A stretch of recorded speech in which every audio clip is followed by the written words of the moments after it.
तुंगनाथ उत्तराखंड के गढ़वाल के रुद्रप्रयाग जिले में स्थित एक पर्वत है। तुंगनाथ पर्वत पर स्थित है तुंगनाथ मंदिर, जो 3,640 मीटर की ऊंचाई पर बना हुआ है और पंच केदारों में सबसे ऊंचाई पर स्थित है। यह मंदिर 1,000 वर्ष पुराना माना जाता है और यहाँ भगवान शिव की पंच केदारों में से एक के रूप में पूजा होती है। ऐसा माना जाता है कि इस मंदिर का निर्माण पांडवों द्वारा भगवान शिव को प्रसन्न करने के लिए किया गया था, जो कुरुक्षेत्र में हुए नरसंहार के कारण पांडवों से रुष्ट थे। तुंगनाथ की छोटी 3 धाराओं का स्रोत है, जिनसे अक्षकामिनी नदी बनती है। मंदिर चोपता से 3 किलोमीटर दूर स्थित है। कहा जाता है कि पार्वती माता ने शिवजी को प्रसन्न करने के लिए यह ब्याह से पहले तपस्या की थी। 12 से 14 हजार फुट की ऊंचाई पर बसा यह क्षेत्र गढ़वाल हिमालय के सबसे सुंदर स्थानों में से एक है। जनवरी फरवरी के महीनों में आमतौर पर बर्फ की चादर ओढ़े इस स्थान की सुंदरता जुलाई अगस्त के महीनों में देखते ही बनती है।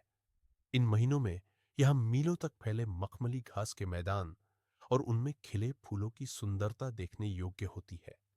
इसीलिए अनुभवी पर्यटक इसकी तुलना स्विट्जरलैंड से करने में भी नहीं हिचकते। सबसे विशेष बात यह है कि पूरे गढ़वाल क्षेत्र में यह अकेला क्षेत्र है जहां बस द्वारा बुग्यालों की दुनिया में सीधे प्रवेश किया जा सकता है।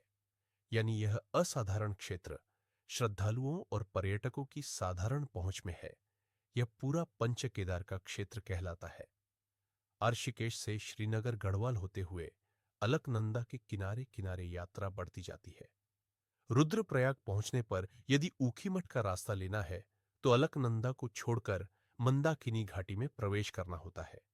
यहां से मार्ग संकरा है, इसलिए चालक को गाड़ी चलाते हुए बहुत सावधानी बरतनी होती है। मार्ग अत्यंत लुभावना और सुंदर है। आगे बढ़ते हुए अगस्त्य मुनि नामक एक छोटा सा कस्बा है, जहां से हिमालय की नंदा घाट छोटी के दर्शन होने लगते हैं। चोपता की ओर बढ़ते हुए रास्ते में बांस और बुरांश का घना जंगल और मनोहारी दृश्य पर्यटकों को लुभाते हैं। चोपता समुद्र तल से 12,000 फुट की ऊंचाई पर स्थित है।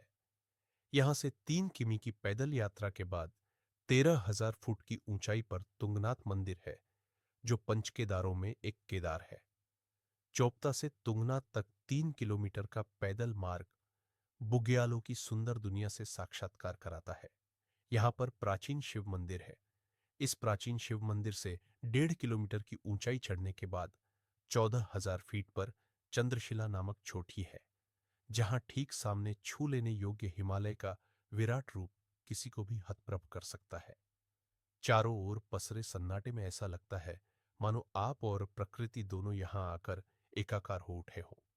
तुंगनाथ से नीचे जंगल की सुंदर रेंज और घाटी का जो दृश्य उभरता है वो बहुत ही अनूठा है। चोपता से लगभग 8 किलोमीटर की दूरी तय करने के बाद देवहरिया ताल पहुंचा जा सकता है, जो कि तुंगनाथ मंदिर के दक्षिण दिशा में है। इस ताल की कुछ ऐसी विशेषता है जो इसे और सरोवरों से विशिष्टता प्रदान करती है। इस पारदर्शी सरोवर में चौखंभा, नीलकंठ आदि हिमाच्छादित चोटियों के प्रतिबिंब स्पष्ट दिखाई देने लगते हैं। इस सरोवर का कुल व्यास 500 मीटर है। इसके चारों ओर बांस व बुरांश के सघन वन है, तो दूसरी ओर एक खुला सा मैदान है। चोपता से गोपेश्वर जाने वाले मार्ग पर कस्तूरी मृग प्रजनन फार्म भी है। यहाँ पर कस्तूरी मृगों की सुंदरता को निकटता से देखा जा सकता है। मार्च अप्रैल के महीने में इस पूरे मार्ग में बुरांश के फूल अपनी अनोखी छटा बिखेरते हैं। जनवरी फरवरी के महीने में यह पूरा क्षेत्र बर्फ से ढका रहता है। चोपता के बारे में ब्रिटिश कमिश्नर एटकिंसन ने कहा था कि जिस व्यक्ति ने अपने जीवन काल में चोपता नहीं देखा, उसका इस पृथ्वी पर जन्म लेना व्यर्थ है। एटकिंसन की यह उक्ति भले ही कुछ लोगों को अतिरेक पूर्ण लगे, लेकिन यहां का सौंदर्य अद्भुत है, इसमें किसी को संदेह नहीं हो सकता। किसी पर्यटक के लिए यह यात्रा किसी रोमांच से कम नहीं है। मई से नवंबर तक यहाँ की यात्रा की जा सकती है। हालांकि यात्रा बाकी समय में भी की जा सकती है, लेकिन बर्फगिरी होने के कारण से वाहन की यात्रा कम और पैदल यात्रा अधिक होती है। जनवरी व फरवरी के महीने में भी यहाँ की बर्फ की मजा लेने जाया जा सकता है। दो रास्तों में से किसी भी एक से यहाँ पहुंचा जा सकता है। ऋषिकेश से गोपेश्वर होकर। ऋषिकेश से गोपेश्वर की दूरी 212 किलोमीटर है और फिर गोपेश्वर से चोपता 40 किलोमीटर और आगे है, जो कि सड़क मार्ग से जुड़ा है। ऋषिकेश से ऊखीमठ होकर। ऋषिकेश से ऊखीमठ की दूरी 178 किलोमीटर है और फिर ऊखीमठ से आगे चोपता 24 किलोमीटर है, जो कि सड़क मार्ग से जुड़ा है।